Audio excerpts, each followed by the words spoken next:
Salut tout le monde! Aujourd'hui, je suis de retour pour une nouvelle vidéo. Cette fois, c'est la deuxième vidéo de la série spéciale Saint-Valentin. Aujourd'hui, je vous présente des livres qui mettent en scène de l'amour d'amitié. Donc, on va vraiment voir des amitiés se développer ou des amitiés se briser, dépendamment des livres. Si vous n'êtes pas déjà abonné à la chaîne, n'hésitez pas à le faire, à appuyer sur la petite cloche pour avoir les notifications, à liker, commenter et partager la vidéo.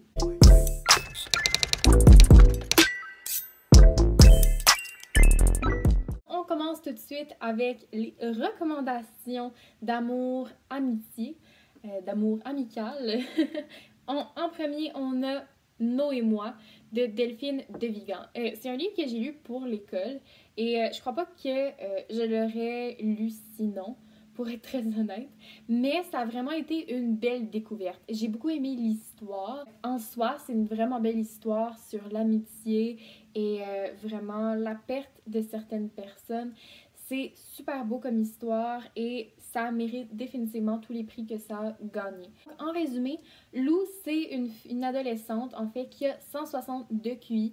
Elle est donc surdouée, ce qui vient avec, oui, beaucoup de connaissances, beaucoup d'intelligence, mais aussi une très grande maturité émotionnelle qui la met parfois à l'écart. Elle a sauté plusieurs classes, donc elle est à l'école avec des gens plus vieux qu'elle, mais la maturité, elle les rejoint. En fait, ils la rejoignent pas toujours parce qu'elle pense à la vie différemment, elle voit les choses bien différemment que les gens et elle a beaucoup de difficultés à se faire des amis, même plus vieux qu'elle, parce qu'on dirait que personne la comprend, que c'est la seule à vraiment vivre les choses avec une telle intensité et d'une telle manière.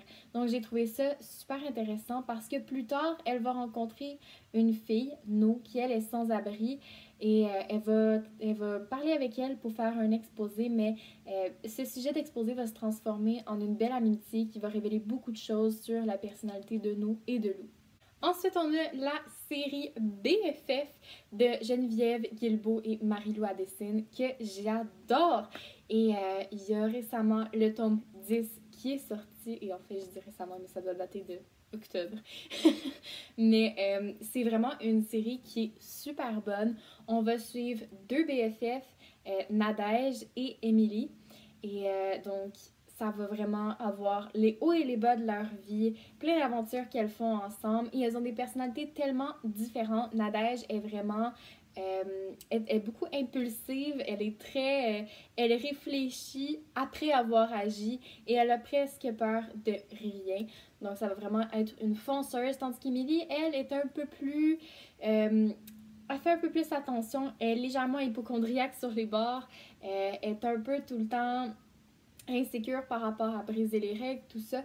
Et on a vraiment les deux contrastes qui viennent se balancer. C'est super intéressant. Moi, j'aime beaucoup cette série-là. Et les protagonistes sont plus jeunes d'1 an que moi. Mais j'arrive quand même à m'accrocher à l'histoire. Je trouve ça vraiment bon. Donc, moi, je dirais, là, même si vous êtes plus vieux que le secondaire 3, c'est vraiment pas grave. Tout le monde va y accrocher.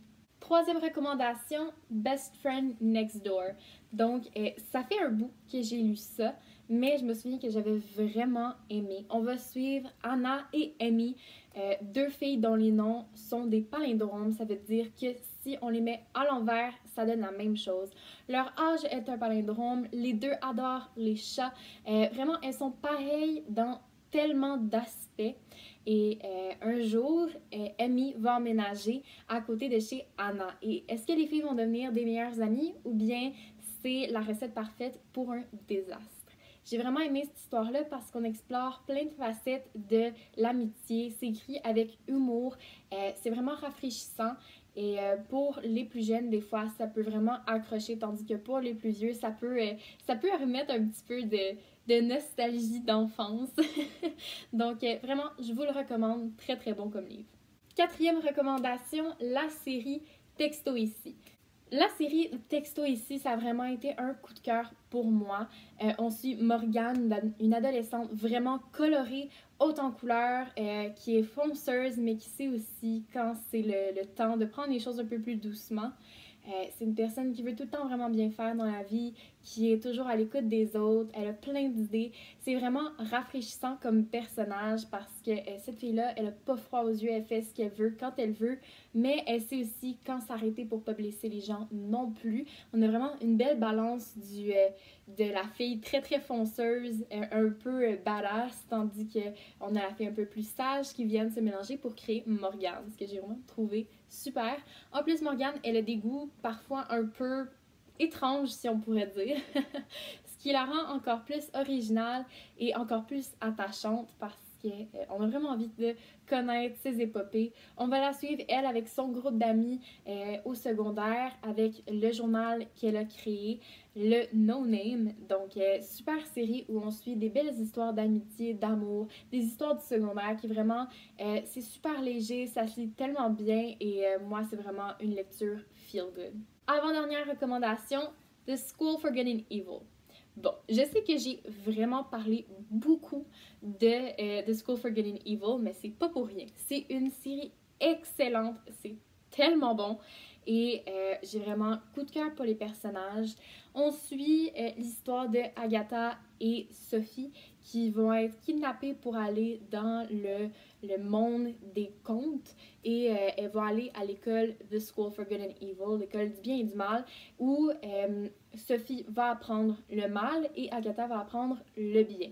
Mais les filles pensaient être destinées pour le contraire, que Sophie allait dans l'école du bien et Agatha dans l'école du mal. Pourtant, c'est pas ce qui se passe et les filles vont essayer de faire tout en leur pouvoir pour retourner chez elles et retrouver leur vie d'avant ou du moins aller dans la bonne école. La raison pour laquelle je recommande ça, c'est parce que oui, on va avoir affaire à des histoires d'amour qui sont vraiment une grosse partie de l'histoire, mais le point central reste toujours l'amitié entre Sophie et Agatha. Dans le premier tome, elle est vraiment présente. Dans le deuxième tome, ça se gâte un peu. Dans le troisième aussi. Donc vraiment, à partir du quatrième et du cinquième, c'est vraiment, l'amitié est en plein centre. C'est vraiment une des tables tournantes de l'histoire. C'est pour ça que je vous le propose parce qu'on a vraiment un beau mélange d'amour, de romantisme avec l'amitié vraiment en deux filles qui veulent pas se laisser tomber et pour qui un prince, c'est pas une assez bonne raison de se séparer. Dernière recommandation, mais non la moindre, Rap pour violoncelle seul de Maryse Pagé. Ça a été un énorme coup de cœur. Je pense que ça a été mon plus gros coup de cœur de 2020. On va suivre la magnifique histoire tellement touchante, ça m'a fait pleurer, de Malik et Marius qui vont se rencontrer. Donc Malik, à la suite d'une tentative de vol d'une carte Subway, va se retrouver à faire des travaux dans une résidence pour personnes âgées où il va hériter de la tâche de divertir Marius, le plus détestable de toute la résidence.